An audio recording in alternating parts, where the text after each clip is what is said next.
പഠിച്ച കാര്യമാണ് സലാം പറയില്ല ലഖീതഹു ഫസല്ലിം അലൈഹി. അതിൽ പഠിച്ച മറ്റൊരു കാര്യമാണ് രോഗം ഉണ്ടായാൽ നിങ്ങൾ സന്ദർശിക്കണം. ഇപ്പൊ രോഗസന്ദർശനം എന്ന് പറഞ്ഞാല് കുർക്കല്യാണമായിരിയ നബീസോ നമ്മൾ പോയില്ലെങ്കിലേ ഞമ്മക്കൊണ്ട് ഇപ്പിയൊക്കെ രോഗത്തിൽ കിടക്കാട്ടോ, തിരിഞ്ഞു നോക്കൂല, അജ്ജ് പോന്നെങ്കിൽ പോന്നോ, എന്നാ നമ്മള് പോണം, നമ്മളെ വാപ്പ സുഖല്ലാതെ അറിഞ്ഞ പോലൊക്കെ വന്നു, എങ്ങനെ ഇപ്പൊ നമ്മൾ പോകാണ്ടെക്കുക. ആ നിലക്കൊരു കുർക്കല്യാണം മാതിരി ഇങ്ങോട്ട് വന്നതുകൊണ്ട് അങ്ങോട്ടും പോവുക. ഇതിനൊന്നും കൂലി കിട്ടൂല കൂട്ടരെ. കൂലി കിട്ടണമെങ്കിൽ ഒരു മുസ്ലിം രോഗത്തിലായ കാണൽ സന്ദർശിക്കൽ എന്റെ കടമയാണ് എന്ന് വിചാരിച്ചിട്ട് തന്നെ പോണം. പിന്നെ സ്ത്രീകളെ സംബന്ധിച്ചിടത്തോളം നമ്മൾ രോഗം കാണാൻ പോകുമ്പോ രോഗി ആശ്വസിപ്പിക്കാനും സമാധാനിപ്പിക്കാനാ. പെണ്ണുങ്ങള് ഏറ്റവും മുന്തിയ പളവളപ്പുള്ള പർദ്ദ എവിടെ നോക്കും, പണ്ടല്ലെങ്കിൽ അയലോക്കത്തിന്റെ കടം വാങ്ങും. നിങ്ങളൊന്ന് നിൽക്കുക, പൗഡർ ഒന്ന് ഇട്ടാട്ടെ, പുറത്തിറങ്ങുമ്പോ പൗഡറിനെ ഇടാൻ പാടില്ല.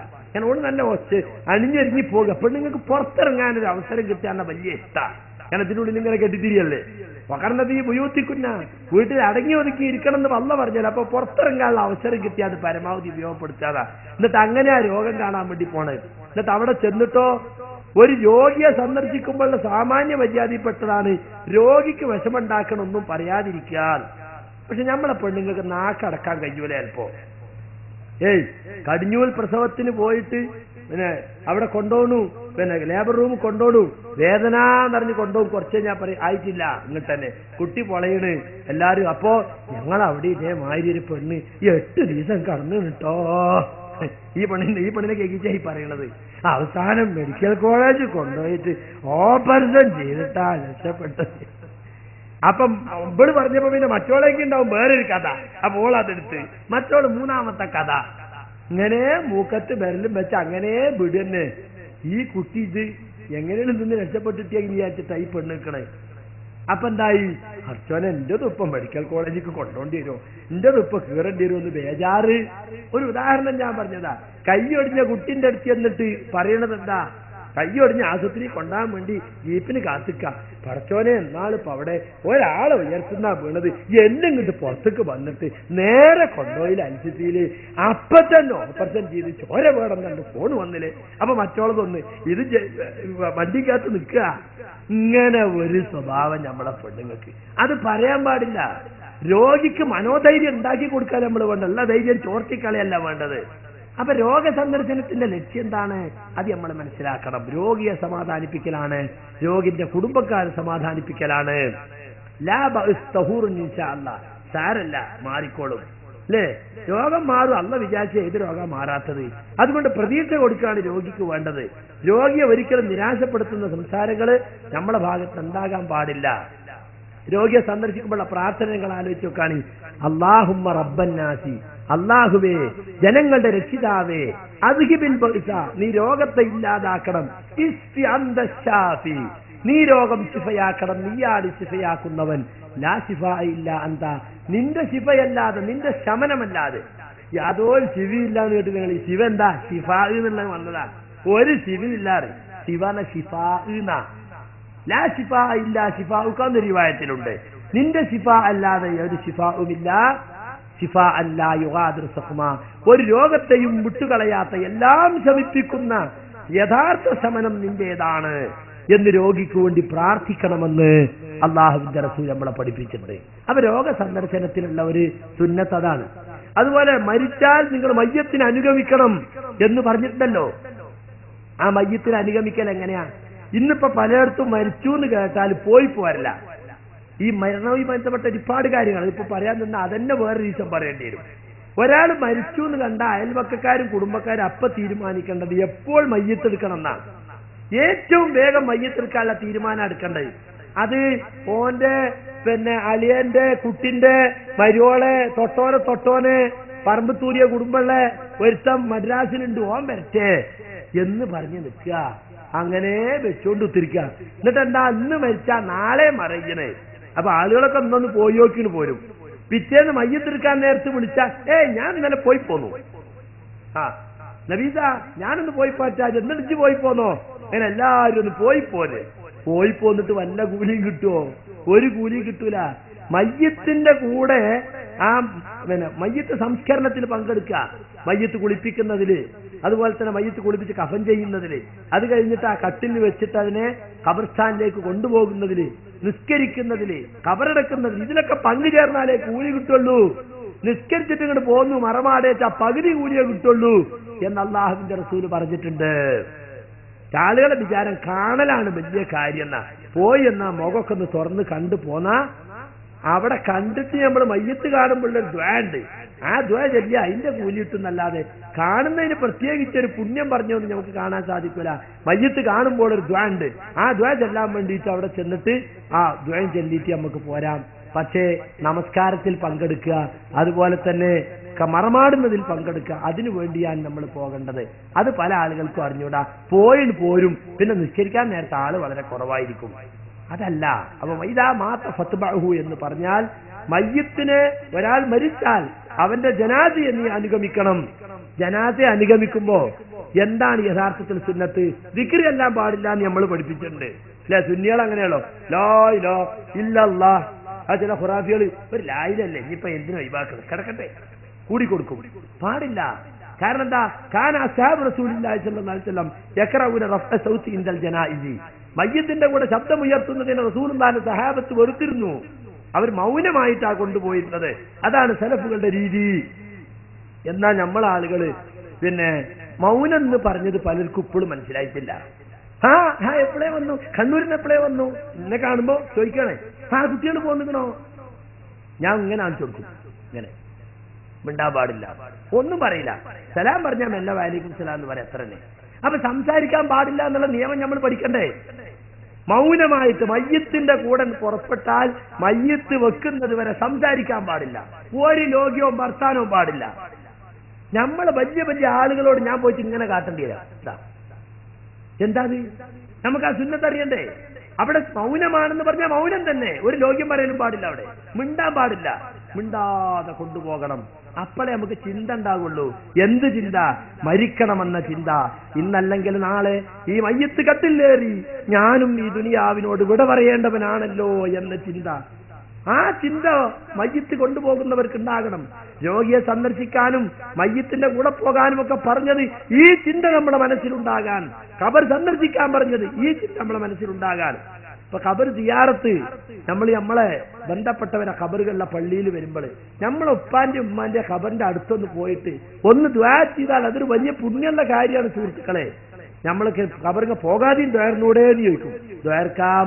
പക്ഷെ പോയാൽ അതിനൊരു പ്രത്യേകത ഉണ്ട് അല്ലേ? ഉപ്പാന്റെ ഖബറിന്റെ അടുത്ത് പോയി നമ്മൾ നിൽക്കുമ്പോ ഉപ്പയുമായിട്ടുള്ള നമ്മുടെ ആ ബന്ധം, ഗാഢമായ ബന്ധം നമുക്ക് ഓർമ്മ വരികയാണ്. പടച്ചോനെ, എന്റെ ഉപ്പാന്റെ ഖബറിലെ ജീവിതം നീ പ്രയാസരഹിതമാക്കി കൊടുക്കണേ. അദ്ദേഹത്തെ എന്നെയും സ്വർഗത്തിൽ ഒരുമിച്ച് കൂട്ടണേ. പാപ്പാന്റെ പാപങ്ങളൊക്കെ പുറത്തു കൊടുക്കണേ രാധ. അദ്ദേഹത്തിന്റെ നല്ല വസിയത്തനുസരിച്ച് ജീവിക്കാൻ ഞങ്ങൾക്ക് നീ തൗഫീക്ക് നൽകണേ എന്നൊക്കെ പ്രാർത്ഥിച്ചു പോരുമ്പോ നമ്മളെ മനസ്സിൽ തന്നെ ഒരു പരലോകത്തെ കുറിച്ചുള്ള ചിന്ത, മരണത്തെ കുറിച്ചുള്ള ചിന്ത, ദുനിയാവിനോടുള്ളൊരു വിരക്തി അതുണ്ടാകും. അതിനാ ഖബർ സിയാറത്ത് ഇസ്ലാം നിശ്ചയിച്ചത്. മരണത്തെ ഓർക്കാൻ, പരലോകത്തോർക്കാൻ, ദുനിയാവിനെ കുറിച്ചൊരു മടുപ്പും വിരക്തിയും തോന്നാൻ, മരിച്ച ആൾക്ക് വേണ്ടി ദുആ ചെയ്യാൻ, ഇതൊക്കെ അതാണ്. അപ്പൊ ആ നിലയ്ക്ക് എപ്പോഴും മരണത്തെ കുറിച്ച് ചിന്തിക്കുക. അപ്പൊ നമ്മൾ ഇതിനങ്ങോട്ട് പോവുകയാണ്. അപ്പൊ ഖബറുകൾ കാണുകയാണ്. ഖബർസ്ഥാൻ കണ്ടാ സലാം പറയണമെന്നാ. എന്താണ് ആ സലാം? അസ്സലാമു അലൈക്കും അഹ്ലദ് ദിയാരി മിനൽ മുഅ്മിനീന വൽ മുസ്ലിമീൻ വഇന്നാ ഇൻഷാ അല്ലാഹു ബികും ലലാഹിഖൂൻ നസ്അലുല്ലാഹ ലനാ വലകുമുൽ ആഫിയ. ഈ ഖബറുകളിലുള്ള മുഅ്മിനുകളും മുസ്ലിങ്ങളുമായവരെ, നിങ്ങൾക്ക് അല്ലാഹുവിന്റെ രക്ഷയുണ്ടാകട്ടെ. ഇന്നല്ലെങ്കിൽ നാളെ ഞങ്ങളും നിങ്ങളോടൊപ്പം ചേരേണ്ടവരാണ്. ഞങ്ങൾക്കും നിങ്ങൾക്കും സൗഖ്യം ലഭിക്കാൻ ഞങ്ങൾ അല്ലാഹുവോട് ചോദിക്കുന്നു. ഈ ദുആന്റെ അർത്ഥം നമ്മൾ ഉൾക്കൊണ്ടാൽ നമുക്ക് മരണത്തെ കുറിച്ച് ചിന്തിക്കാതെ ഒരു ദിവസം കടന്നു പോകാൻ കഴിയും. എത്ര തവണ നമ്മൾ ഇതിൽ നടക്കുന്നുണ്ട്. ഖബറുകൾ നമ്മളിങ്ങനെ കാണുകയാണ്. ഇന്നലെ വരെ ഓടിച്ചാടി നടന്നവൻ നാളെ അതാ ഖബർവാസിയായി മാറുന്നു. അതല്ലേ സുഹൃത്തെ അവസ്ഥ? അപ്പൊ നമ്മൾ ഖബർസ്ഥാൻ കാണുമ്പോ അതെല്ലാവർക്കും വേണ്ടി മൊത്തത്തിൽ നമ്മൾ സലാം പറയണം. അതൊക്കെ നമുക്ക് പുണ്യം വർദ്ധിപ്പിക്കുന്ന കാര്യങ്ങളാ. ഖബർ കാണുമ്പോ, ഖബറിന്റെ അടുത്തൂടി ബസ്സിൽ പോകുമ്പോ നമ്മൾ എന്ത് ചെയ്യണം? ഖബർ കണ്ടാൽ പറയണം, ഖബറിലുള്ള മുഅ്മിനുകളും മുസ്ലിങ്ങളുമായ നിങ്ങൾക്ക് രക്ഷണ്ടാട്ടെ. ഈ ദുആയൊക്കെ പഠിക്കണം സുഹൃത്തുക്കളെ. നമ്മളെ മുജാഹിദ് സുഹൃത്തുക്കളുടെ കുഴപ്പാ, ദുആയും ദിക്റും വളരെ കുറവാ. അതിനെന്താ? അറിഞ്ഞൂടാ. എന്നാ അറിഞ്ഞാ പഠിക്കാൻ ശ്രമിക്കോ? എനിക്ക് 45 ആയില്ലേ, എനിക്ക് 50 ആയില്ലേ. എന്നാലോ മരക്കച്ചവടത്തിന് ഒരു കുഴപ്പമല്ല. ആറാട്ടോടുക, ഓന്റെ പോക്കറിന്റെ അവിടെ 15 കുബി, ചെറുളയന്മാരവിടെ 7 കുബി, പിന്നെ 4 എണ്ണത്തിൽ 3 കുബി ഒക്കെ നേരെ ഉറപ്പുണ്ട്. ഒരു കെട്ടുണ്ടാവും കീസിൽ കടലാസ്, ഓരോ കടലാസ് കൊടുത്താവോ അങ്ങനെ ചെറൈ ചെയ്ത് തരും, വിശദീകരിച്ചു തരും. വയസ്സെത്ര? 55. അതിന് മൂപ്പർക്ക് ഒരു കുഴപ്പമല്ല. കീസില് ബെൽറ്റിൽ എത്ര റുപ്യുണ്ട് നല്ല ഓർമ്മ ഉണ്ടാവും. മരിച്ചാൻ നേരത്തെ അത് മുറുക്കി പിടിച്ചിട്ടാ മരിച്ച. അപ്പൊ അതിനൊന്നും നിങ്ങൾക്ക് ഒരു ബുദ്ധിക്ക് കുറവില്ലല്ലോ. അപ്പൊ വേണം വിചാരിച്ചായിട്ടാണ്. വേണമെങ്കിൽ ചക്ക വേരിലും കായ്ക്കുന്നതില്ല. നിങ്ങള് മോന് വിസ വന്നു എന്ന് കേട്ടാല് അപ്പടുത്ത് വണ്ടി അതേ മോലിയോടെ അതെ മൂപ്പര് ചോറൊക്കെ പിന്നെ വയ്ക്കുക ഇതൊന്ന് വായിച്ചെന്നാണ്. എന്താ എന്റെ മോന്റെ വിസ എന്താ അതിന് ജോലി എവിടേക്കാണ് ഒന്ന് പറഞ്ഞത് അപ്പൊ കിട്ടണം അല്ലേ? അല്ലെങ്കിൽ ബാങ്കിൽ നിന്ന് ജപ്തി നോട്ടീസ് വന്നു വിചാരിച്ചോളി. അപ്പോളോ അവിടെ മറ്റേ മാഷ എവിടെ, മറ്റേ മോനിക്ക് എവിടെ, ഇംഗ്ലീഷറിന് എവിടെ ഇപ്പൊ കിട്ടണം. എന്താ മേത്ത് പിടിച്ചുള്ള പണിയാത്. അങ്ങനെ വേണം വിചാരിച്ചാൽ നമുക്കൊക്കെ മനസ്സിലാവും. ഒരായത്തോ ഒരു ഹദീസേറ്റ് നിങ്ങൾ ആരെത്തിക്കെങ്കിലും അങ്ങനെ പോയിക്കണോ? ഈ ആയത്തിന്റെ അർത്ഥം ഒന്ന് പറഞ്ഞെന്നാണ് നിങ്ങൾ, ഈ ഹദീസ് ഒന്ന് പറഞ്ഞെന്നാണ് എനിക്ക് പോയിട്ടില്ല. ജപ്തി നോട്ടീസേറ്റും വിശേറ്റും പോണ മാതിരി പോണില്ല നമ്മൾ. എന്താ അത് വേണമെന്ന് നമുക്ക് തോന്നിയിട്ടില്ല. അതുകൊണ്ട് തന്നെ അപ്പൊ പഠിക്കണം നമ്മൾ.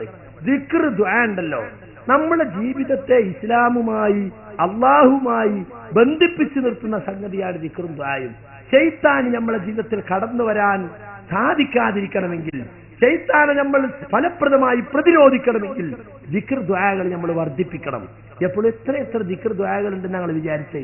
ഇപ്പൊ രാത്രി നമ്മൾ കിടക്കുകയാണെങ്കിൽ റസൂലുള്ള പഠിപ്പിച്ച ദുആ ദിക്റുകൾ നോക്കിയാൽ ചെറിയ ദുആ, ബിസ്മിക അല്ലാഹുമ്മ അമൂതു വഅഹ്യ, ഞാൻ മരിക്കുന്നതും ഇനി ജീവിക്കുകയാണെങ്കിൽ അതും പടച്ചവനെ നിന്റെ നാമത്തിലാകട്ടെ. ബിസ്മിക റബ്ബി വലഅതു ജംബി വബിക അർഫഉഹു ഇൻ അംസക്ത നഫ്സി ഫർഹംഹാ വഇൻ അർസൽതഹാ ഫഹ്ഫദ്ഹാ ബിമാ തഹ്ഫദു ബിഹി ഇബാദക സാലിഹീൻ.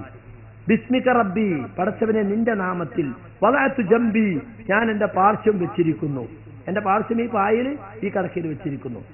വബിക അർഫഉഹു, ഇൻഷാ അല്ലാഹ് നിന്റെ നാമം കൊണ്ട് തന്നെ ഞാൻ അതിന്റെ ഉയർത്തുകയും ചെയ്യും. ഇൻ അംസക്ത നഫ്സി ഫർഹംഹാ, എന്റെ ആത്മാവിനെ നീ എവിടെ പിടിച്ചു വെച്ചാൽ, ഉറക്കത്തിൽ അള്ളാഹു ആത്മാവിനെ പിടിച്ചു വെക്കാണ്, വീണ്ടും വിട്ടുവരുന്നോണ്ട് നമുക്ക് ജീവൻ കിട്ടണേ. അവിടെ തന്നെ പിടിച്ചു വെക്കുകയാണെങ്കിൽ, ഞാൻ മരിക്കുകയാണെങ്കിൽ എന്നർത്ഥം, ഫർഹംഹാ, എന്റെ ആത്മാവിനോട് കരുണ കാണിക്കണേ. വൈൻ അർസൽതഹാ, പിടിക്കാതെ നീ വീണ്ടും എന്റെ ആത്മാവിനെ എനിക്ക് വിട്ടുതരികയാണെങ്കിൽ, എനിക്ക് ജീവിതം തരികയാണെങ്കിൽ, ഫഹ്ഫദ്ഹാ, നീ അതിനെ സംരക്ഷിക്കണം. കമാ തഹ്ഫദു ബിഹി ഇബാദക സാലിഹീൻ, നിന്റെ സാലിഹീങ്ങളായ അടിമകളെ നീ സംരക്ഷിക്കുന്നത് പ്രകാരം അതിനെയും നീ സംരക്ഷിക്കണം. ഇതൊക്കെ മനസ്സ് തട്ടി പ്രാർത്ഥിച്ച് നമ്മൾ കിടക്കണേ. കാരണം ഉറക്കമെന്ന് പറയുന്നത് ഒരു മരണമാണ്. ഒരു പക്ഷേ ഇത് അവസാനത്തെ ഉറക്കായിരിക്കും. നമുക്കറിയോ, നേരം വെളുത്ത് നോക്കുമ്പോ ബലം വെച്ചിണ് എന്നാ പറയാ, ആള് വടിയായി പോയി എന്നറിയിക്കും ചെറുപ്പക്കാരെ വാശിപ്പണ്ണ അല്ലേ? അങ്ങനെ വടിയായി പോണം. എന്തുകൊണ്ടാ? ആ ആത്മാവിന് അന്ന് തിരിച്ചേരായിട്ടാ. അപ്പൊ ആ ഓർമ്മയിൽ നമ്മൾ കിടക്കേണ്ടത്. അല്ലാഹുമ്മ അസ്ലംതു നഫ്സി ഇലൈക വവജ്ജഹ്തു വജ്ഹി ഇലൈക വഫവ്വൽതു അംരി ഇലൈക വഅൽജഅ്തു ളഹ്രി ഇലൈക റഗ്ബതൻ വറഹബതൻ ഇലൈക ലാ മൽജഅ വലാ മൻജാ മിൻക ഇല്ലാ ഇലൈക ആമൻതു ബികിതാബിക അല്ലദീ അൻസൽത വബിനബിയിക അല്ലദീ അർസൽത. അല്ലാഹുവേ, അസ്ലംതു നഫ്സി ഇലൈക, എന്റെ ശരീരത്തെ ഞാനിതാ നിനക്ക് ഏൽപ്പിച്ചിരിക്കുന്നു. വവജ്ജഹ്തു വജ്ഹി ഇലൈക, എന്റെ മുഖത്തെ ഞാനിതാ നിന്നിലേക്ക് തിരിച്ചിരിക്കുന്നു. കിടക്കേണ്ടത് എങ്ങനെയാ? നിങ്ങൾ കഴിയുമെങ്കിൽ റൂമിൽ സൗകര്യം ഉണ്ടെങ്കിൽ കവറിൽ കിടക്കണമായി തന്നെ തെക്ക് വടക്കായിട്ടാ കിടക്കുക. അങ്ങോട്ട് വടക്കോട്ട് തല വെച്ചിട്ട് മുഖം കിബിലക്ക് നേരെ തിരിച്ചിട്ട് കൈ ഇങ്ങനെ അടിയിൽ വെച്ചിട്ട് കിടക്കുക. അപ്പൊ മുഖം കിബിലക്ക് നേരെയായി. അങ്ങനെ കടന്നിട്ട് നമ്മൾ വജ്ജഹ്തു വജ്ഹിയിലേക്ക്, നിന്നിലേക്ക് എന്റെ മുഖത്തെ ഞാൻ തിരിച്ചിരിക്കുന്നു. ഫവ്വൽതു അംരി ഇലൈക, എന്റെ കാര്യം ഞാനിതാ നിന്നെ ഭരമേൽപ്പിച്ചിരിക്കുന്നു.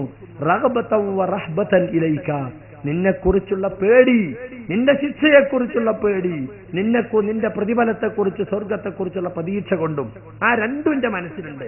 സ്വർഗത്തെക്കുറിച്ചുള്ള ആഗ്രഹമുണ്ട്, നരകത്തെക്കുറിച്ചുള്ള പേടി. റഗ്ബതൻ വറഹ്ബതൻ ഇലൈക ലാ മൽജഅ വലാ മൻജാ മിൻക ഇല്ലാ ഇലൈക, നിന്നിൽ നിന്ന് രക്ഷപ്പെട്ട് അഭയം തേടി ചെല്ലാനോ അല്ലെങ്കിൽ രക്ഷ തേടി ചെല്ലാനോ ഉള്ള ഒരഭയ കേന്ദ്രവും രക്ഷാകേന്ദ്രവും നീയല്ലാതെ മറ്റാരുമില്ല. യഥാർത്ഥ തൗഹീദാ പറയുന്നത്.